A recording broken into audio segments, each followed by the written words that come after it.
ఒకప్పుడు మనం ఏ ప్రోడక్ట్ మీద చూసినా కూడా మేడ్ ఇన్ చైనా అని రాసి ఉంటుంది. కానీ ఇప్పుడు హిస్టరీలోనే ద బిగ్గెస్ట్ కార్పొరేట్ మైగ్రేషన్ జరుగుతుంది. అన్ని కంపెనీస్ చైనాని వదిలి ఇండియాకి షిఫ్ట్ అవుతున్నారు.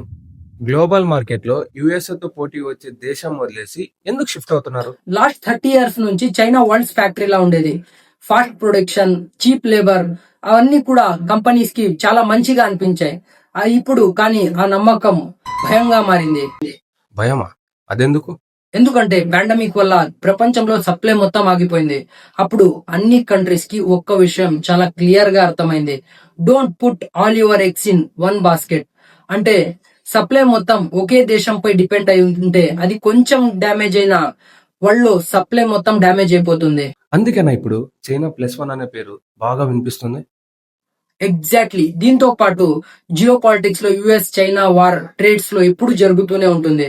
అంతేకాకుండా చైనాలో లేబర్ కాస్ట్ ఇప్పుడు విపరీతంగా పెంచేశారు. అలాంటి టైంలోనే మన ఇండియా ఎంట్రీ ఇచ్చింది.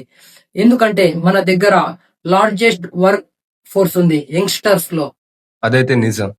ఇప్పుడు Apple, Samsung, Google pixel, semi conductor companies అన్ని కూడా ఇండియాలో ప్రొడక్షన్ పర్సెంటేజ్ ని ఇంక్రీజ్ చేసేసాయి. అంతేకాకుండా మన దగ్గర ఉన్న గవర్నమెంట్ పాలసీస్, స్కీమ్స్ వల్ల ఆ కంపెనీస్ కి చాలా అంటే చాలా హెల్ప్ అవుతుంది. అంటే ఇప్పుడు ఏమంటావు, రాబోయే రోజుల్లో ఇండియా కూడా ఒక మ్యానుఫ్యాక్చరింగ్ హబ్ లా మారబోతుందా?